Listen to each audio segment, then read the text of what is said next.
30 years industry Prithviraj మంచి subject ఉన్నోడే, సెటైర్లతో ఆట ఆడుకోగలడు, ప్రాసలతో football ఆడేయగలడు, subject ఉన్నటువంటి మనిషే.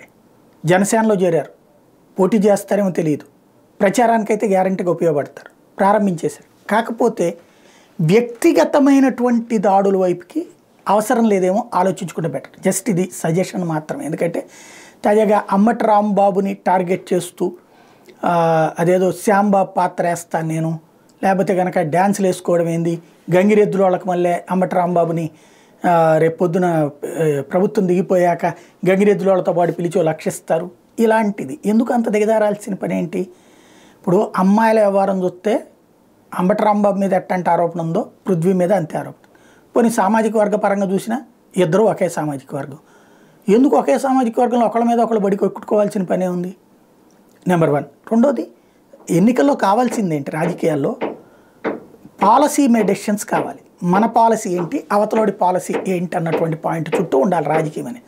అలా కాకుండా ఇట్లాంటి చిత్రమైనటువంటి స్టేట్మెంట్లే కరెక్ట్ కాదేమో ఆలోచించుకుంటే బెటర్.